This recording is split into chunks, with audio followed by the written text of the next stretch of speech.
इस वीडियो को देखने और सुनने वालों को मोहम्मद मुनीब आरिफ का सलाम।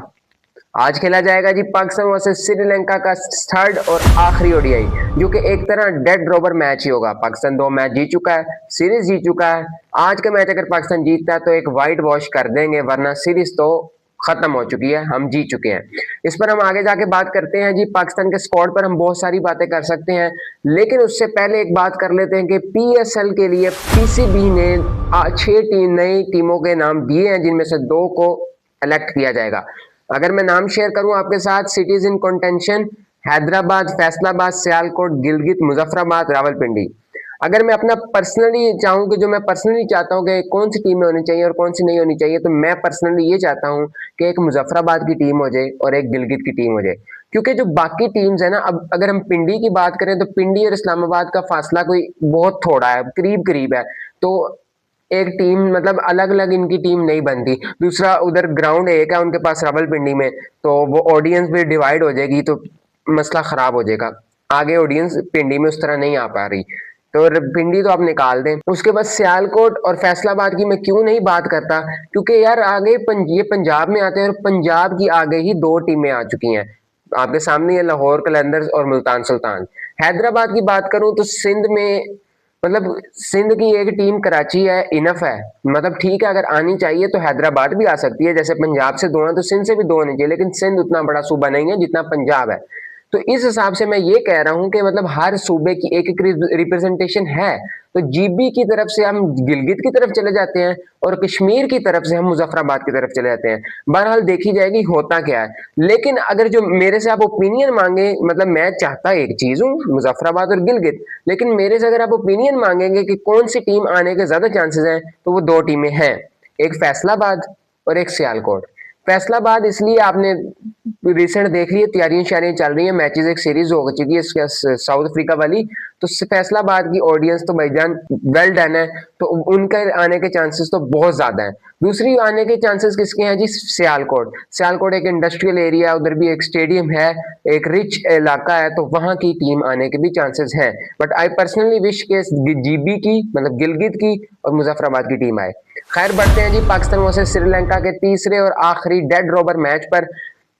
देखें, एक हमारी होम सीरीज है, हाँ, लेकिन हमारी गलती क्या है इसमें? हमारी गलती ये है कि हमारी 2 होम सीरीज थी, हम टीम बनाने की तरफ गए नहीं, हमने भाईजान जीतने पर गए। और जीतने पर हमने जाते जाते 6 मैचों के लिए, मतलब 2 अलग अलग सीरीज के लिए एक ही स्क्वाड अनाउंस कर दिया। अब उसमें गलती क्या हुई? अगर आप ऑस्ट्रेलिया वगैरह पर देखते हैं, जब वो होम सीरीज खेलते हैं तो वो अपने कुछ मैचेस के लिए कुछ स्क्वाड अनाउंस करते हैं, कुछ मैचेस के लिए कुछ स्क्वाड अनाउंस करते हैं।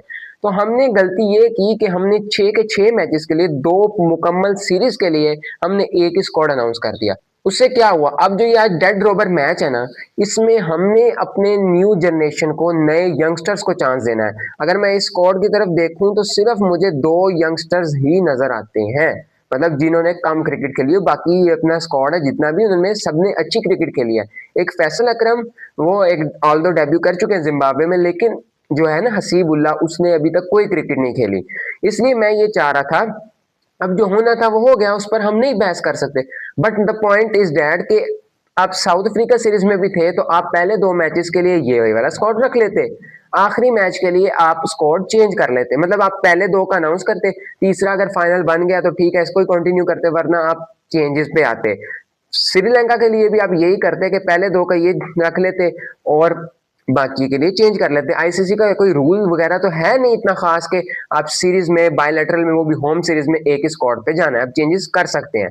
तो मैं ये कहूंगा कि अब आपने आज जो मैच खेला जाना है वो तो एक डेड रोवर है, मतलब कि इस तरह का मैच है कि यंगस्टर्स को चांस देने वाला मैच है।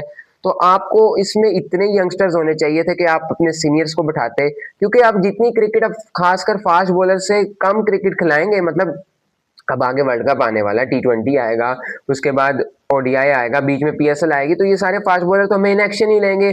तो हमें इनको तैयार करना था, इनको ये हल्के फुल्के मैचेस में थोड़ी रेस्ट रेस्ट देते, नयों को तैयार करते, उनको भी जरा थोड़ा रिलैक्सेशन मिलती। तो ये एक पॉइंट था, हम कर सकते थे। आकिब जवेद को होना चाहिए था, और भी होना चाहिए था, बास अफरीदी होना चाहिए था, बड़े सारे होने चाहिए थे। लेकिन अब क्या चीज है, अब हमें जो 2 हमने यंगस्टर्स रखे हुए हैं ना, अब खुदा दे लिए अज उन्होंने खिला लियो, चांसेस तो हैं कि खिला लेंगे। एक फैसल अकरम को, एक हसीबुल्ला को। हसीबुल्ला को हम एज ए विकेट कीपर खिलाएंगे तो हम मिडिल ऑर्डर में ही जाएंगे, जाहिर सी बात है, रिजवान के साथ रिप्लेस करेंगे। बट अगर हम उसको चाहें तो वो एक ओपनर भी अच्छा खासा है, तो हम उसे फखर जमान या साइम अयूब की जगह खिला सकते हैं। अगर आप मुझसे पर्सनली पूछे तो मैं यही कहूंगा कि आप साइम अयूब की जगह खिलाएं, क्योंकि साइम अयूब एक अच्छा खासा परफॉर्मेंस देकर आ गया, ठीक है, वो एक पास है। लेकिन फखर जमान स्ट्रगलिंग फेस में है, तो फखर जमान स्ट्रगलिंग इसी तरह निकलेगी कि ज्यादा से ज्यादा क्रिकेट दी जाए। फखर के साथ आप हसीबुल्ला को ओपन करवाएं, ताकि फखर का भी थोड़ा सा जो स्ट्रगलिंग है, उसने पिछले मैच में परफॉर्म तो किया बट आपके सामने उसकी स्ट्रगलिंग थी, तो एक फखर जमान को एक और मैच का चांस मिल जाए। एक डेड रोबर है, प्रेशर रिलीज मैच है, कोई प्रेशर नहीं होएगा, एक वो एक अच्छी ऑप्शन होएगी। एक हसीबुल्ला को 50 के 50 ओवर्स मिल जाएंगे, आप बजाय कि उसको मिडिल ऑर्डर में लेकर जाए। उसके बाद अबरार तो आपके पास तैयार स्पिनर है, मतलब उसका अगर आप रेगुलर उसको खिलाते रहेंगे अच्छे तरीके से, तो उसका तो एक फ्यूचर ब्राइट है। लेकिन हमने एक स्पिनर और तैयार करना है ओडीआई में खासकर, तो फैसल अकरम को आप अबरार से आज के मैच में रिप्लेस करें, बड़ा फायदा होगा। उसके बाद फहीम अशरफ को रखें, मतलब कि आप अपने नवाज ने 2 मैच खेल लिए हैं, ठीक है, अब आप आज नवाज को रेस्ट दे दें, फहीम अशरफ को ले आएंगे। अगर आपने नहीं देनी नवाज को रेस्ट, तो आप हुसैन तलत की जगह इस मैच में फहीम को चांस दें।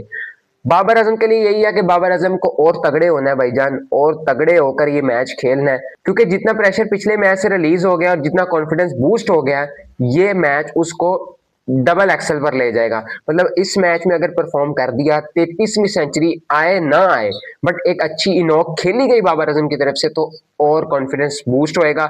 ये हमारे लिए अच्छा है, एक T20 वर्ल्ड कप सर पर है, 27 का वर्ल्ड कप आने वाला है, पाकिस्तान के लिए अच्छा होगा। रिजवान को अगर आप चाहें तो रेस्ट दे सकते हैं, हम हसीबुल्ला के साथ रिप्लेस कर सकते हैं, क्योंकि रिजवान एक अच्छी फॉर्म में है। खैर, अभी मुनीब आरिफ को दे इजाजत, आपसे मिलते हैं जी मैच के बाद। फी अमान अल्लाह।